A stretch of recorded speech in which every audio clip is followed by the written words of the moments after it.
아이들을 볼 때마다 얼마나 사랑스럽습니까? 우리 교회에 오면 아이들의 특징 중에 하나가 맘 놓고 뛴다는 겁니다. 정말 교회를 좋아하고 교회 안에서 이렇게 모든 프로그램에 기쁘게 참여하는 모습들을 봅니다. 그런데 그 아이들이 하는 행동 또는 아이들이 하는 말들을 이렇게 보면서 깜짝깜짝 놀랄 때가 있어요. 재치가 넘치고 얼마나 사랑스러운지 몰라요. 지난번에 요 앞에 앉은 그 어린아이한테 목사님하고 너하고 무슨 관계냐 그랬더니 한참을 고민을 하다가 삼촌? 그러더라고요. 그 얼마나 고민을 많이 했겠어요. 할아버지라고 그러면 욕먹을 것 같고. 어떤 그 유튜브에 선생님이 아이들에게 가르치는데 그날 공과 제목이 하늘나라 가는 길이었대요. 그래서 선생님이 아이들에게 이제 복음에 대해서 설명을 하고 이렇게 물어봤답니다. 여러분, 선생님이 만일 집을 팔아갖고 그 돈을 몽땅 교회에 헌금하면 그러면 하늘나라에 갈 수 있을까요? 그랬더니 그 꼬맹이들이 아니요 그렇게 대답을 했어요. 그래서 선생님이 그러면 선생님이 매일같이 교회 나와서 청소하고 유리창 닦고 그렇게 봉사하면 천국 갈 수 있을까요? 그렇게 물어봤더니 아이들이 이번에도 일제히 대답했어요. 아니요 그렇게 대답해요. 그래서 선생님이 마지막으로 물어봅니다. 선생님이 그러면 어떻게 해야 천국에 갈 수 있을까요? 그랬더니 5살 먹은 사내아이가 손을 번쩍 들고 일어나서 큰 목소리로 이렇게 대답을 했어요. 선생님 죽어야 하늘나라 가지요.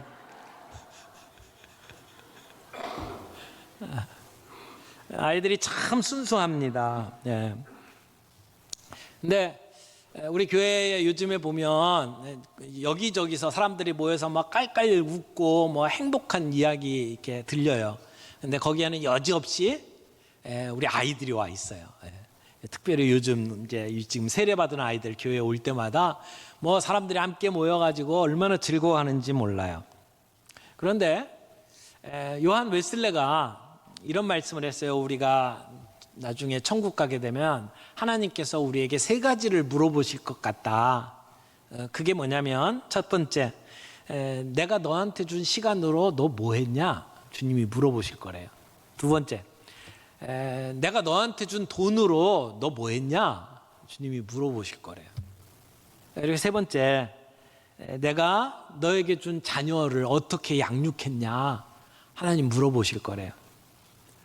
우리가 오늘 어린이 주일을 맞이해서 우리의 믿음의 자녀들을 어떻게 양육할까 함께 생각해보는 귀한 시간이 되기를 바랍니다. 근데 이 가운데는 자녀가 없는 분들도 있고 또 뭐 아직 결혼하지 않은 분들도 있는데 저는 우리가 아파서 낳은 아이뿐만 아니라 우리 공동체에 주신 다음 세대 믿음의 자녀들을 우리가 어떻게 양육할지에 대해서 함께 고민하고 주님이 주신 말씀 앞에 응답하는 그런 귀한 시간이 되었으면 좋겠습니다.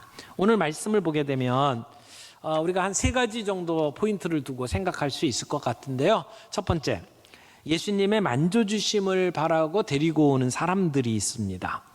13절 말씀 좀 볼까요? 13절. 사람들이 예수께서 만져주심을 바라고 어린아이들을 데리고 오매 제자들이 꾸짖거늘.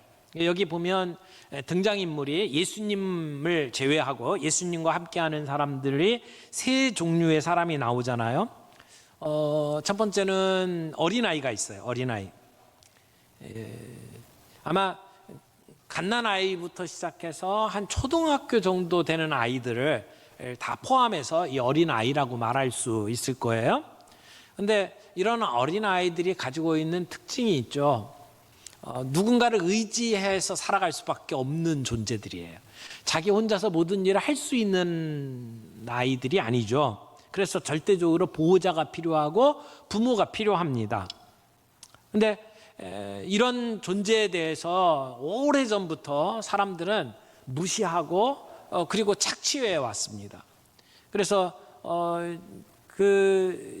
이 어린아이들이 가지고 있는 그러한 약점들 또는 그 어린아이들이 어떤 사회에 기여할 수 없다라는 생각 때문에 중요한 구성원으로 생각하지 아니하고 무시하고 때로는 그들을 희생의 제물로 삼고 그리고 그들을 핍박했던 그러한 역사들을 우리는 너무나 잘 알고 있습니다. 근데 지금 이 시대에 그 아이들을 부모들이 또는 아마 친척들이 예수님께 데리고 오는 모습을 보게 됩니다. 그러니까 어린아이가 있고 데려오는 사람들이 있죠.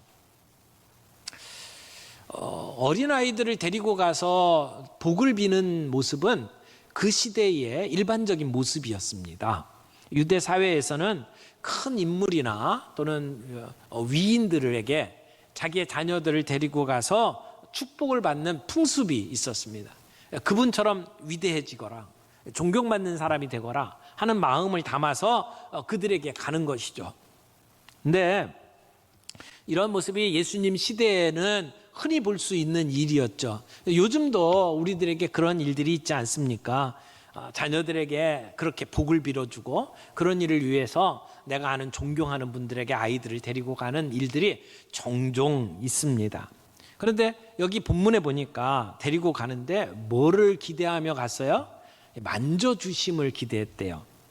예수님이 제자들을 이 어린아이들을 만져주실 것을 기대하면서 지금 아이들을 데리고 왔다고 이야기를 합니다. 그런데 이 만져주신다라고 하는 것은 단순히 이렇게 토닥토닥거리고 어루만져주는 그런 정도가 아니에요. 마태복음 19장 13절에 보게 되면 이 같은 본문을 설명을 하는데, 같은 내용을 설명을 하는데 이렇게 이야기를 합니다. 사람들이 예수의 안수하고 기도하심을 바라고 어린아이들을 데리고 오매. 그러니까 지금 이 마가와 누가는 만져주심을 바라고 예수님께 데려왔다 이렇게 소개를 하는데, 마태는 안수하고 기도해 주시는 것을 바라고 그렇게 아이들을 데리고 왔다고 이야기를 합니다. 여러분, 아이들을 이렇게 만져주는 것 자체에 어떤 주술적인 힘이 있는 것은 아닙니다. 근데 그렇게 아이들을 만져주고 안아주고 그리고 그들을 위해서 기도해 주는 것이 중요하죠.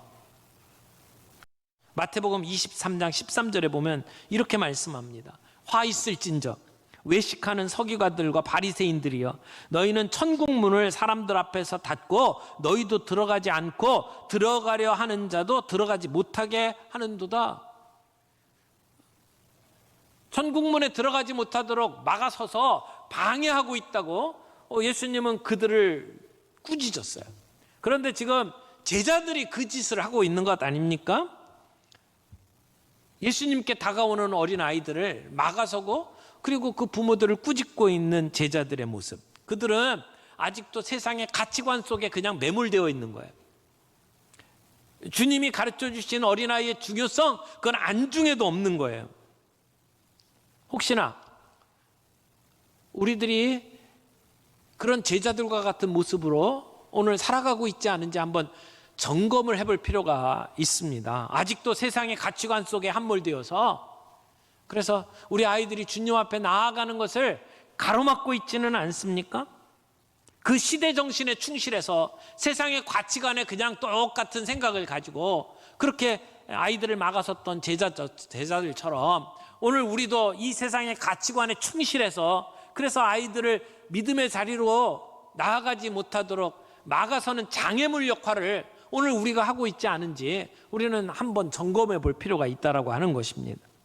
오늘 이 시대의 정신이 뭐예요? 성공 아닙니까? 성공. 어찌하든지 높은 자리에 올라가고 돈 많이 버는 직장 갖고 그렇게 성공하기를 바라요. 그래서 아이들에게 공부를 열심히 하라고 쥐어짭니다. 물론 그리스도인들이 공부 열심히 해야죠. 잘 되어야 합니다. 그러나 가만히 곰곰이 한번 생각을 해보세요. 우리 아이들이 하나님을 위하여 그렇게 공부하고 그렇게 잘 되기를 바라는 겁니까? 그 아이들이 잘 되기 위해서 하나님이 도구로 쓰임받는 겁니까? 목표가 어디입니까? 공부가 목적이고 하나님이 수단으로 전락하지는 않았습니까? 하나님은 우리의 인생의 주인이십니다. 우리 아이들의 주인이 되셔야 합니다. 그래서 그 아이들이 공부하는 목적은 하나님을 위한 것이어야 돼요. 분명한 공부하는 목적이 세워지면 그 아이들은 열심히 공부할 수 있습니다. 아이들이 왜 공부해야 되는지 고민해야 돼요. 고민을 잘 하고 그 이유를 붙잡을 수 있도록 도와줘야 합니다. 근데 우리는 지금 아이들에게 야, 그런 힘든 고민은 대학 가서 하고 지금 열심히 공부나 해라, 그렇게 윽박지르고 있지 않습니까?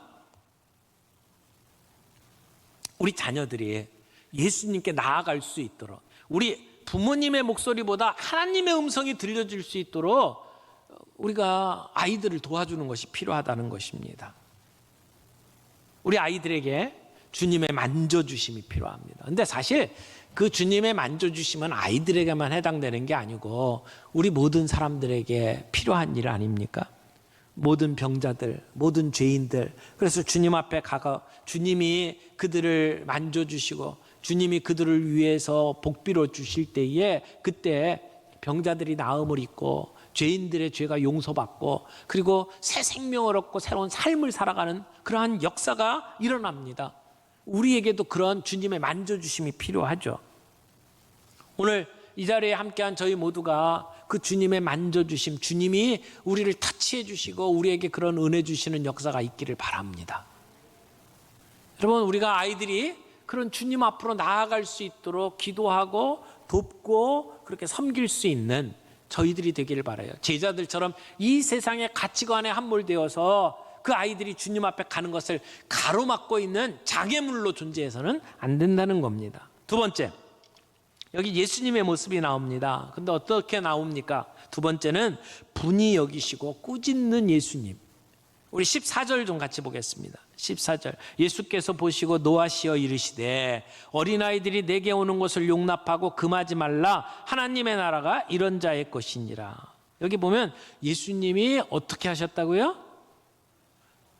노하셨다, 분이 여기셨다, 그렇게 이야기를 합니다. 근데 여기 노하셨다라고 하는 이 표현은 성경의 다른 곳에 나오지 않는 표현이에요. 여기만 독특하게 나오는 표현인데 이게 심히 화를 내셨다라는 얘기입니다. 진노하셨다는 겁니다. 여러분, 한편으로는 제자들의 행동이 이해가 될 수 있어요. 지금 예수님이 정말 많은 사람들에게 놀라운 역사를 지금 보여주고 있지 않습니까? 눈먼 사람들의 눈이 열리고 안진뱅이가 일어나고 병을 고치면서 많은 사람들이 고침받았어요. 많은 사람들이 자기 죄를 회개하고 그리고 용서받는 역사들이 일어나요. 근데 그 자리에 지금 제자들이 쓰임받고 있잖아요. 안내를 하고 그리고 지금 돕는 일들을 해요. 마음에 아주 뿌듯했을 거예요. 예수님이 하시는 일이 너무 중요한 거예요. 너무 바쁘시잖아요. 그래서 기도도 낮에는 하실 수가 없어서 새벽 미명에 일어나셔서 하나님과의 시간을 가질 정도로 예수님의 삶은 굉장히 바빴단 말이에요. 그때 제자들이 예수님을 도우면서 예수님이 더 그 사역을 잘할 수 있도록 돕기 위해서 아이들이 오는 걸 막았단 말입니다. 그런데 예수님은 제자들과 전혀 다른 생각을 가지고 계셨어요. 그래서 제자들을 향하여 화를 내신 겁니다. 근데 화내신 이유가 예수님이 바로 지금 우리가 읽고 있는 이 마가복음 10장 바로 한 장 앞에 9장에 아이들과 관련해서 예수님께서 하신 말씀이 있어요. 바로 전에 있었던 일이에요. 우리 마가복음 9장 35절에서 37절 말씀 보겠습니다. 예수께서 앉으사 12 제자를 불러 이르시되 누구든지 첫째가 되고자 하면 뭇사람의 끝이 되며 뭇사람을 섬기는 자가 되어야 하리라 하시고 어린아이 하나를 데려다가 그들 가운데 세우시고 안으시며 제자들에게 이르시되 누구든지 내 이름으로 이런 어린아이 하나를 영접하면 곧 나를 영접하며 누구든지 나를 영접하면 나를 영접함이 아니요 나를 보내신 이를 영접함이니라. 여러분, 바로 전에 바로 전에 예수님이 어린아이를 데려다가 배워야 할 영적인 교훈을 가르치셨어요. 이때 제자들에게 문제가 있었습니다. 제자들이 길 가는 도중에 서로 다퉜어요. 누가 더 높으냐, 누가 예수님이 메시아로 등극할 때 더 높은 자리, 영의정 자리, 우의정 자리 누가 차지할 거냐, 이런 문제 가지고 계속 입씨름을 하고 있던 때에 예수님께서 어린아이를 데려다가 지금 세워놓고 주시는 말씀이에요. 그런데 마태복음 18장 3절 말씀에 보면 그때 주님이 주셨던 말씀을 이렇게 설명을 합니다. 이르시되 진실로 너희에게 이르노니 너희가 돌이켜 어린 아이들과 같이 되지 아니하면 결단코 천국에 들어가지 못하리라. 제자들은 천국에 들어가느냐 안 들어가느냐는 문제 삼지 않았어요. 하나님 나라가 임할 때 우리가 얼마나 높아지느냐에 관심을 가지고 누가 더 크냐 누가 더 높으냐만 가지고 싸웠단 말이에요. 근데 예수님은 그 제자들에게 지금 뭘 얘기해요? 천국에 들어갈 수 있는 자격에 대해서 이야기를 하는 거예요. 그러면서 뭐라고 이야기합니까? 어린 아이들과 같이 되지 아니하면 천국에 들어갈 수도 없다라고 이야기를 하는 거죠. 너희들이 비록 내 제자라고 하지만 어린 아이와 같이 믿음을 갖지 않으면 너희들은 천국에 들어갈 수가 없다라고 예수님은 선포를 하는 거예요. 여기 어린아이와 같다라고 하는 말은 어떤 의미일까요? 여러분, 어린아이에게 적용할 수 있는 그 특징을 대개는 두 종류로 설명을 해요. 어린아이들이 순수하고, 그리고 어린아이들은 깨끗하고, 어린아이들은 믿음이 좋고, 어린아이들은 시키는 대로 따르고 하는 아주 좋은 면을 가지고 어린아이를 얘기할 수도 있지만, 한쪽으로는 어린아이들은 유치하고 속기 잘하고 이런 부분들을 가지고 어린아이를 비유로 사용하기도 합니다. 근데 여기 어린아이와 같다라고 하는 의미가 뭘까요?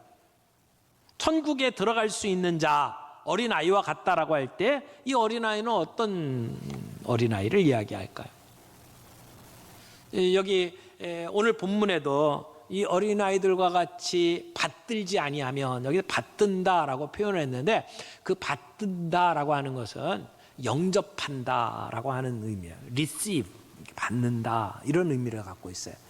영접하는 자, 그 아들을 믿는 자들에게는 하나님의 자녀가 되는 권세를 주셨나니 영접한다, 그런 의미가 받든다라고 하는 말이에요. 어린 아이와 같이 받드는 자.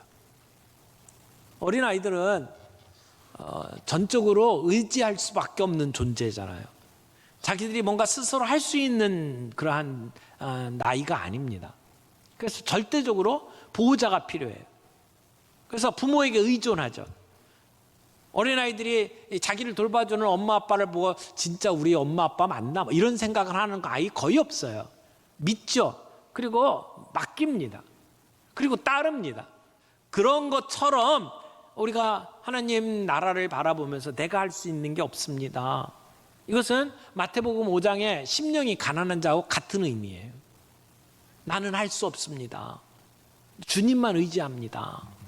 이렇게 주님을 바라보고 의지하고 그 주님을 나의 구주로 영접하는 자, 그런 자들만이 하나님 나라에 들어갈 수 있다라고 하는 거예요. 그런 이야기를 하면서 어린아이를 세우고 영적인 교훈을 가르치셨던 주님이잖아요. 그러니까 예수님에게 있어서 어린아이들은 굉장히 귀한 존재예요.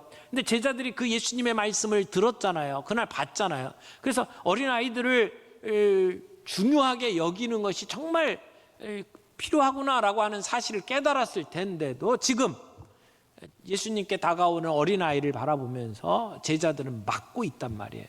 들었던 말씀이 전혀 그들의 삶 속에 녹아지지 않았어요. 말씀은 말씀대로, 말씀은 좋지만 우리들의 삶은 그대로 살아가고 있는 그런 제자들의 모습을 보는 겁니다. 예수님이 그런 제자들을 보시면서 화를 내셨다, 노하셨다, 이렇게 이야기를 합니다. 왜요? 그들은 아직도 하나님 나라의 질서, 하나님 나라의 가치관에 따라서 사는 사람들이 아니라는 거예요. 그냥 세상 가치관에 함몰된 거죠. 그냥 세상 사람들이 생각하는 정도로 아이들을 생각을 하고 있다라는 거예요. 여러분, 어린아이들이 예수님께 오는 것을 막았던 제자들을 보시면서 예수님은 화를 내셨어요. 분이 여기셨어요. 그만큼 아이들을 예수님께 데려오는 일들은 시급한 일이고 중요한 일들입니다. 우리 어린이들의 마음속에 복음을 심고 하나님의 나라를 보여줘야 돼요. 그런 일들을 위해서 우리 부모님들이, 우리 교회가 함께 헌신하고 투자해야 된다고 생각을 합니다. 저는 우리 교회, 우리 아이들 자라는 모습을 보면서 우리 아이들이 참 예쁘게 자라고 있구나, 그러면서 감사합니다. 우리 아이들이 어렸을 때부터 교회 와서 얼마나 잘 놀고 뛰는지 몰라요. 우리 교회 특징 하나, 우리 아이들이 교회 오면요 맘 놓고 뜁니다. 뭐 다다다다다 그러면서 뛰입니다. 얼마나 이렇게 신나게 우리 교회를 즐기고 있는지 몰라요. 각 부서 비전 빌리지마다 선생님들이 아이들을 얼마나 사랑하는지 몰라요. 어와나를 통해서 아이들이 믿음 안에서 자랄 수 있도록 돕고 있죠. 또 그로잉 EOE 우리 교회에 정말 믿음으로 자라도록 만드는 귀한 사역이에요. 아이들이 토요일 날이면 다른 데 안 가고 교회 와가지고 말씀 안에서 그 시간을 얼마나 사모하는지 몰라요. 저는 멋진 일이라고 생각합니다. 우리 아이들 가운데는요, 예배 시간이 11시인데도 9시부터 와가지고 영어로 성경 공부하고 있는 애들이 있어요. 영어 실력도 키우고 말씀도 키우고. 그리고 그 찬양하는 그 사역 홀리웨이브 아이들이 참여해가지고 정말 모든 가사를 다 외워가지고 그리고 찬양하고 있는 모습들. 그리고 우리 그 부서에서 아이들 보면은요, 토요일 날 아이들 데리고 뭐 고궁을 가고 저 바닷가를 가고 그러면서 아이들을 실제 삶 속에서 예수 믿는 아이들로 키워내는 일들을 하잖아요. 3, 4년에 한 번씩 우리 아이들을 데리고 창조과학 탐사 저 미국의 그랜드 캐년을 데리고 갑니다. 왜 그 많은 돈을 투자하면서 아이들을 데리고 갑니까? 진화론으로 가득한 이 세상 속에서 내가 믿고 있는 진리가 어떤 것인지를 제대로 이해할 수 있도록, 그래서 아이들에게 과학적으로 합리적으로 따질 수 있는 아이들이 될 수 있도록 돕기 위해서 그렇게 투자를 합니다. 저는 이런 일들에 우리 교회가 좀 더 집중해야 되고 좀 더 투자해야 된다고 생각합니다. 지금으로 만족할 것이 아니라 정말 이 일이, 아이들을 돌보고 믿음 안에서 아이들을 세워가는 일이 우리 주님이 그렇게 화가 내실 만큼, 분하게 여기실 만큼 중요하고 시급한 문제라고 하는 사실을 생각을 하면서 우리는 그 일에 집중해 나가기를 원합니다. 세 번째는 안고 안수하시고 축복하시는 예수님의 모습을 봅니다. 16절 말씀이에요. 우리 다 같이 읽겠습니다. 16절. 그 어린아이들을 안고 그들 위에 안수하시고 축복하시니라. 아멘. 우리 예수님께서 아이들을 그렇게 안고 축복하셨어요. 여러분, 세상은 아이들을 무시했어요. 배척했어요. 아이들을 하찮게 여겼어요. 그러나 예수님은 그들을 끌어안으셨어요. 그리고 그들에게 축복하셨어요. 저는 예수님의 모본을 따라서 오늘 우리가 그렇게 아이들을 끌어안고 축복하는 우리 모두가 되었으면 좋겠다라고 생각을 합니다. 종종 우리 교회를 지나가다 보면 우리 권사님 할머니가 아이들 손주들을 끌어안고 너무 이뻐가지고 쭉 끌어안고 그리고는 잠시라도 그들을 위해서 기도하고 있는 모습들을 종종 봅니다. 얼마나 멋진 모습인지 몰라요. 그렇게 기도받고 그렇게 자라나는 아이들의 삶이 분명히 잘 될 거라고 믿습니다. 저는 우리 부모들이 그렇게 복을 빌어주는, 그 아이들 앞에서 잘못된 모습 보여주는 게 아니라 정말 아름답게 살아가는 모범을 보여주는, 그래서 우리 엄마 아빠처럼 나도 그렇게 사랑하면서 살 거야 라고 하는 꿈을 가지고 그 행복을 바라보면서 살아가는 아이들로 키워갈 수 있는 부모들이 되기를 바랍니다. 그래서 정말 아이들에게 축복하고 그들의 삶 속에 하나님이 기대하고 있는 모습이 무엇인지를 그들에게 예언해 주면서 그들을 키워갈 수 있는 저와 여러분들이 되기를 바라요. 그렇게 우리가 교회 안에서 아이들을 볼 때마다 그냥 몽둥이 들고 조용히 해 뭐 이러면서 애들에게 막 이렇게 지적하는 그러한 역할로만 쓰임받는 게 아니고, 정말 그 아이들이 너무나도 사랑스러워서 그 아이들을 끌어안고 그 아이들을 위해서 기도해주고 복 빌어주는 그러한 우리 공동체가 되기를 바라요. 요즘에 출산율이 저조하다고 이야기를 하잖아요. 아이들을 낳은 부모에게만 왜 애 잘 키워라 그렇게 그 책임감을 짊어지고 그들의 일로 우리가 치부해버리는 것이 아니라 우리가 함께 아이를 키워주는 공동체가 되기를 바라요. 그래야 오늘 이 시대 속에 아이들을 낳고 그리고 길러갈 수 있는 힘이 생긴다고 믿습니다. 저는 아이들을 축복하고 그들을 끌어안아 그들에게 정말 아름다운 삶의 모범을 보이면서 영향을 끼칠 수 있는 우리 대림 공동체가 되기를 바랍니다. 오늘 예수님 앞에 나아가는 길을 가로막았던 그 제자들과 같은 모습이 아니라 하나님과 예수님과 그들이 연결될 수 있도록 도와주는 그러한 다리 역할을 할 수 있는 저희 모두가 되기를 바라고, 그리고 정말 우선순위가 어디에 있는지를 우리가 확실하게 알고 그 아이들 하나하나 이름을 불러가며 그들을 끌어안고 그들을 위해서 복 빌어주는 우리 모든 부모님들 공동체가 되기를 바랍니다.